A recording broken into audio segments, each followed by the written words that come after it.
Now press, hold, 1, 2, 3, relax, again press, hold, again up, 1, 2, 3. Hey everyone, welcome to our YouTube channel. बहुत सारी females आती हैं delivery के बाद और ये कंप्लेन करती हैं कि जैसे ही हमारी डिलीवरी है उसके बाद हमारे घुटनों का दर्द जो है वो बहुत तेजी से बढ़ गया है। पहले किसी तरीके का कोई घुटनों में पेन नहीं था, बट अभी बहुत ज़्यादा पेन हो रहा है घुटनों में, उठने बैठने में, चलने फिरने में तकलीफ हो रही है। तो प्रेगनेंसी के बाद नी पेन क्यों होता है? प्रेगनेंसी के बाद, डिलीवरी के बाद नी पेन होने के काफी सारे रीजंस हैं। अगर मैं उन सारे रीजंस के बारे में बताऊं तो सबसे पहला रीजन ये है कि डिलीवरी के समय ड्यूरिंग द प्रेगनेंसी हमारी बॉडी में रिलैक्सिंग हार्मोन रिलीज होता है। ये एक ऐसा हार्मोन होता है जो कि हमारे जॉइंट एंड लिगामेंट को रिलैक्स करता है, जिससे कि वो चाइल्ड बर्थ प्रिपरेशन में हेल्प करे।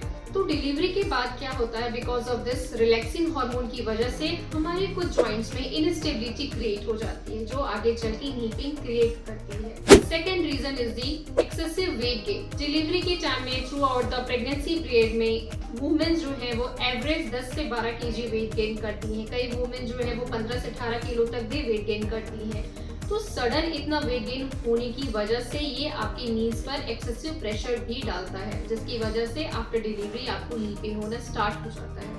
थर्ड रीजन इज दी बहुत ज्यादा फिजिकल स्ट्रेन होना। प्रेगनेंसी और डिलीवरी, वैसे तो मदरहुड फेज जो है वो बहुत ब्यूटीफुल फेज है, बट इस टाइम एक छोटे बच्चे को संभालना, उसके साथ बहुत सारी चीजों को करना बहुत एक्सेसिव आपके ऊपर लोड डालता है। फिजिकल एक्टिविटी आपकी काफी बढ़ जाती है, तो ये भी एक रीजन है आपकी नी पेन को अराइज करने का। Next reason is the deconditioning. अगर डीकंडीशनिंग की बात करें तो कई फीमेल डिलीवरी के टाइम में बहुत कुछ एक्सरसाइजेस नहीं कर रही होती हैं, तो इतने 9 मंथ की ड्यूरेशन में एक्सरसाइजेस ना करने की वजह से मसल वीकनेस में चली जाती हैं, तो उसकी वजह से भी डिलीवरी के बाद पेन स्टार्ट हो जाता है। एंड न्यूट्रिशनल डेफिशिएंसी, ये एक बहुत बड़ा रीजन है कि अगर आप कैल्शियम और विटामिन डी डेफिशिएंट है तो भी आपका नी पेन जो है वो स्टार्ट हो जाएगा। बहुत सारी मदर इस समय ये भी करती हैं कि वो अपने प्रेगनेंसी पीरियड में तो मेडिसिन लेती हैं, सप्लीमेंट्स लेती हैं कैल्शियम विटामिन डी के, लेकिन वो डिलीवरी के बाद उन मेडिसिन को छोड़ देती हैं। आइडियली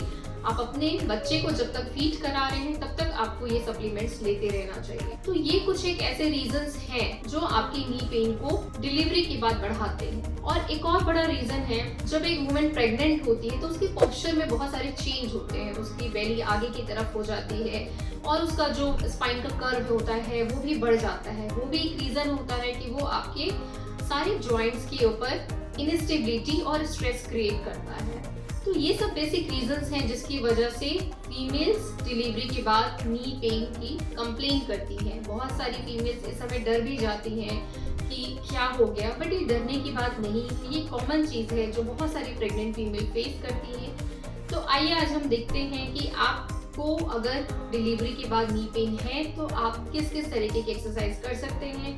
तो आज मैं आपको 4 बेसिक एक्सरसाइजेस बता रही हूँ, जिसको आप रेगुलर करेंगे तो उससे आपका नी पेन में आपको बहुत आराम मिलेगा। तो चलिए देखते हैं कि प्रेगनेंसी के बाद नी पेन की रिलीफ के लिए आप कौन कौन सी एक्सरसाइजेस स्टार्ट कर सकते हैं। आज जो मैं एक्सरसाइजेस एक्सप्लेन कर रही हूँ वो बिगनर लेवल की हैं, तो आप अगर आपने अपनी डिलीवरी के बाद से कोई एक्सरसाइजेस नहीं की है तो आप इस एक्सरसाइज के बाद से स्टार्ट कर सकते हैं। एंड इस एक्सरसाइज के बाद इसका प्रोग्रेशन होता है, बट आज जो है वो हम बिगनर लेवल पे और इनिशियल लेवल की एक्सरसाइजेस एक्सप्लेन कर रहे हैं। तो आप इस तरीके से लेट जाना है। जब भी आप नी की एक्सरसाइज करेंगी आप इस तरीके से लेट जाएंगे एंड आप एक टॉवल का रोल बना सकते हैं। 2-3 टॉवल को फोल्ड करके उसे इस तरीके से टाई करके रोल बना सकते हैं। अब आपको इसे अपने नी के नीचे रखना है और अपने नी से इसे नीचे की तरफ प्रेस करना है। आपका हील जो है, एडी जो है वो फ्लोर पे ही रखेंगे। Now press, hold, 1 2 3 4 5 6 7 8, relax, again press, hold करेंगे 8 काउंट के लिए। जब भी आप एक्सरसाइज कर रहे हैं आपको 2-3 चीज़ों का बहुत ध्यान रखना है कि जब भी आप अपनी नी से इसे प्रेस करने के लिए प्रेशर लगाएंगे तो वो प्रेशर बहुत कम होना चाहिए। आपको ऊपर से या अपनी कमर से प्रेशर नहीं लगाना है, केवल नी से इस रोल को नीचे की तरफ प्रेस करना है और केवल अपनी ताकत का 30 to 40% ही यूज करेंगे।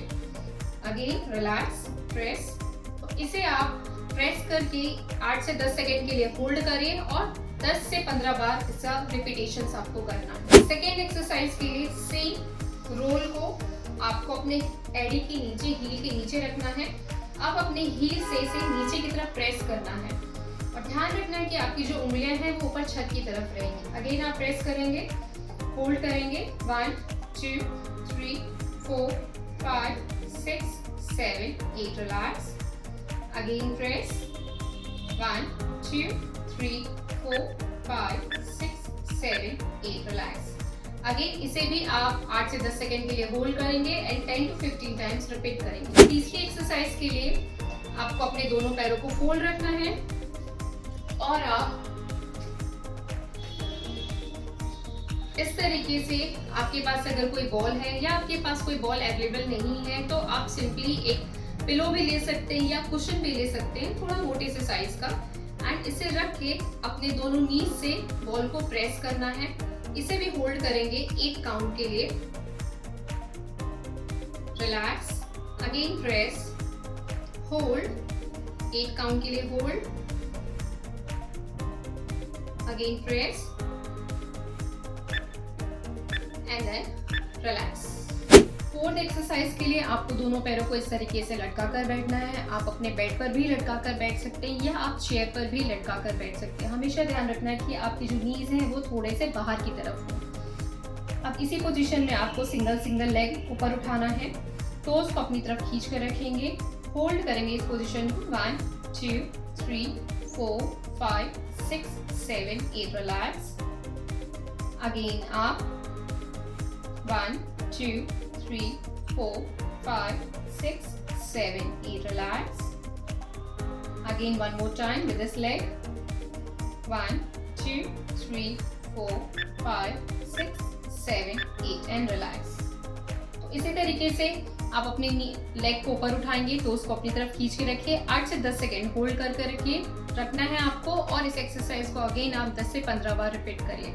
दोनों पैरों को साथ में इनिशियली ना उठाएं, आप सिंगल लेग को ही एक साथ उठाकर एक्सरसाइजेस करें। आई होप कि आपको ये सारी एक्सरसाइजेस समझ में आ गई होंगी। आप इस एक्सरसाइज को स्टार्ट करिए और साथ में अगर आपका कैल्शियम विटामिन डी डेफिशिएंसी है तो उसे भी आपको सप्लीमेंट लेना है, और सन बाथ लेना जरूरी है। दिन में 10 से 15 मिनट एटलीस्ट धूप में बैठने की कोशिश करें, और इन एक्सरसाइजेस के साथ में अगर आप बाकी टिप्स भी फॉलो करते हैं तो आप बहुत जल्दी अपने नी पेन में आराम पाएंगे। तो मिलते हैं नेक्स्ट वीडियो में नई इंफॉर्मेशन के साथ। Till then be happy and be healthy.